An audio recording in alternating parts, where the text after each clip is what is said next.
कभी सोचा है कि एक साधारण से भजन की पंक्तियों में पूरे ब्रह्मांड का सार कैसे छिपा हो सकता है? आज हम एक ऐसे ही भजन की गहराइयों में उतरेंगे और यह हमें ईश्वर की सर्वव्यापकता की एक अद्भुत यात्रा पर ले जाएगा।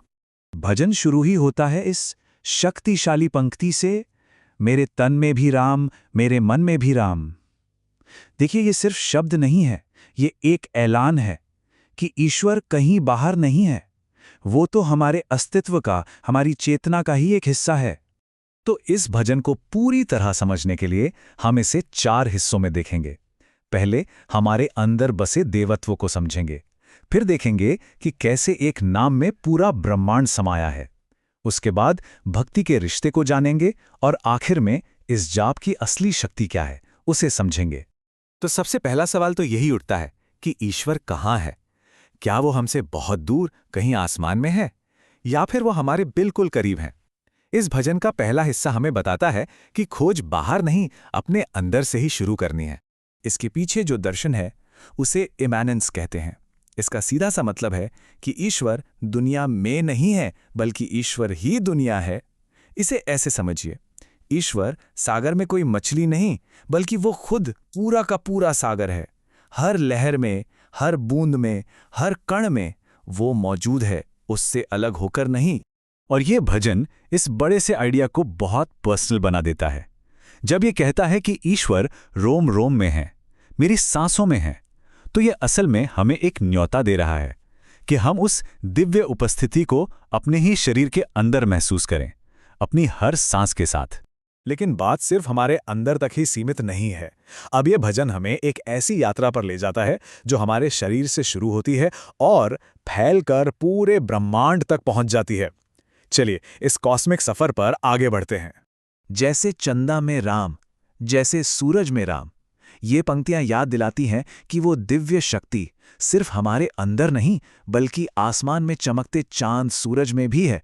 ये एक तरह की कॉस्मिक सिम्फनी है और हम सब उसी का एक सुर है। आपने महसूस किया होगा, जब भी हम प्रकृति के करीब होते हैं तो एक अजीब सी शांति, एक जुड़ाव महसूस होता है। ये भजन हमें बताता है कि ये एहसास असल में उस ईश्वर की मौजूदगी का ही तो सबूत है जो हर पेड़, हर पत्ते, हर तारे में बसता है। जरा सोचिए, एक तरफ विशाल सूरज और तारे हैं और दूसरी तरफ छोटे से छोटा कण-कण। ये भजन कहता है कि ईश्वर दोनों में है, मतलब बड़े से बड़े और छोटे से छोटे हर आकार में वही समाया है। हम सब उस एक ही महासागर का हिस्सा है। वो हम में है और हम उसमें। तो ईश्वर सिर्फ प्रकृति में ही नहीं, वो हमारे रिश्तों में भी है। कहते हैं कि जब हम किसी से सच्चा प्रेम करते हैं तो हम उस इंसान के अंदर बसे ईश्वर से ही जुड़ रहे होते हैं। चलिए देखते हैं भजन इस बारे में क्या कहता है। ये भजन हमें सीता, शबरी और मीरा जैसे महान भक्तों की याद दिलाता है।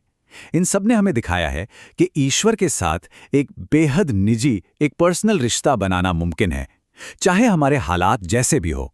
इन भक्तों की कहानियां हमें यही तो सिखाती हैं कि ईश्वर कोई दूर की, कोई किताबी बात नहीं है।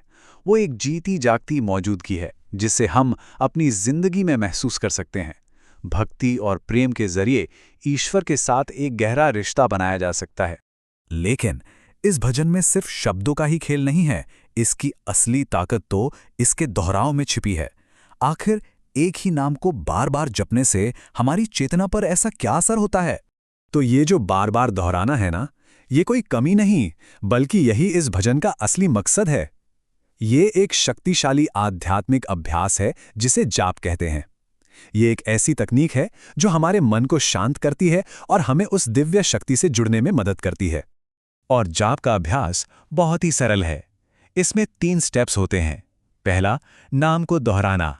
दूसरा, उस नाम के पीछे जो दिव्य शक्ति है उस पर ध्यान लगाना। और तीसरा, धीरे धीरे उस मौजूदगी को अपने अंदर महसूस करना, उसे आत्मसात कर लेना। तो कुल मिलाकर ये भजन सिर्फ एक गीत नहीं है, ये एक टूल है, एक ऐसा औजार है जो हमारे विश्वास को एक जीती जागती सच्चाई में बदल सकता है। एक ऐसी सच्चाई जिसे हम हर पल महसूस कर सकें। तो अंत में एक सवाल खुद से पूछने जैसा है। अगर एक नाम में इतनी शक्ति है कि वो पूरे ब्रह्मांड को भर सकता है, तो सोचिए हमारे बोले हुए शब्दों में कितनी ताकत होगी। हम अपने शब्दों का इस्तेमाल दुनिया में प्रेम और शांति फैलाने के लिए कैसे कर सकते हैं?